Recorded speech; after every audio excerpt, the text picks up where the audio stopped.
your team. They have to start over, and the way you start over is getting some kind of package as much as you can for Zach LaVine and DeMar DeRozan. The Chicago Bulls, once considered to be the greatest franchise in all of the NBA. At their peak, they had one of the greatest teams ever assembled, with one of the greatest players to ever touch the basketball. But now, how are they viewed?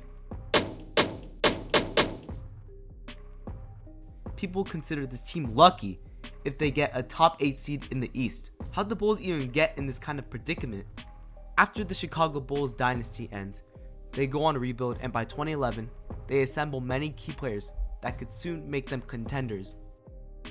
In 2007, they drafted Joakim Noah with the 9th overall pick, who soon became one of the best defensive anchors of the 2010s era. Then, in 2008, they drafted Derrick Rose with the first pick, and he later wins an MVP award. Then, they continued to draft key role players such as Taj Gibson and James Johnson, both in 2009. With the relatively new team, they would keep getting better until the 2010-2011 season, where they would face off against the newly formed Big Three Miami Heat. Ultimately, they would get crushed in 5, but they showed that they had the potential to be a contender in the near future.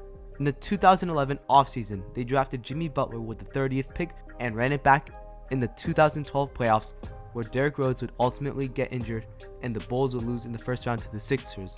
This was ultimately the turning point that led the Bulls into a downward spiral, eventually leading to the rebuild in Chicago. Fast forward to the 2021 season, and the Chicago Bulls go all in on their core of Zach LaVine, DeMar DeRozan, Lonzo Ball, and Nikola Vucevic, trading away their future in order to do so.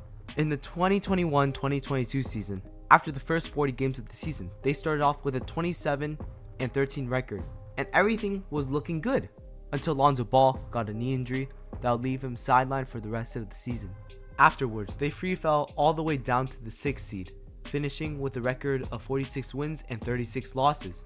In the first round, the Bulls would lose to the Bucks in 5. In the next season, they finished as the 10th seed, losing to the Miami Heat in the play-in. Now, the Chicago Bulls are in quite a predicament. Do they tank? Do they go out and look for another star to pair with their core? Do they run it back with the same lineup? However, with the breakout of players such as Alex Caruso and Kobe White, I do believe that the Chicago Bulls can make a splash in the playoffs. Currently, the Chicago Bulls have a decent arsenal of picks that they can use at their disposal.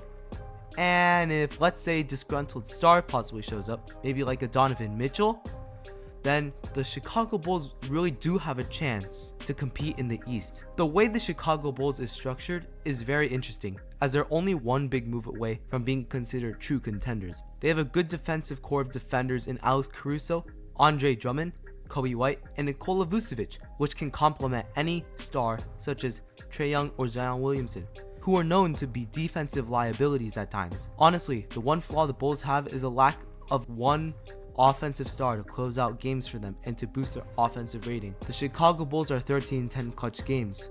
Although that is decent considering their overall record, it can be improved a lot, and the addition of a star would turn all those L's into dubs. Right now, the Chicago Bulls are ranked 23rd in offensive rating at 113. Because the Chicago Bulls have the assets to make a splash before the trade deadline, I do think that the Chicago Bulls can be dark horse contenders from the East, especially since it's less competitive and more top heavy than its Western counterpart. We've seen success from the DeRozan-LaVine Bulls era before, specifically during the 21-22 season before Lonzo Ball got injured. But now that they have Kobe White, a better version of him, and when you combine that with any star on the market, the Bulls are a dangerous team. Overall, people say that Zach LaVine is the hottest player in the trade market right now, but when you put it into a different perspective, he really isn't. Anyways, this was just my opinion. Let me know what you think the Bulls' next move should be, and if they should pursue a star, which one should it be? Thanks for watching up to this point. Peace out, y'all.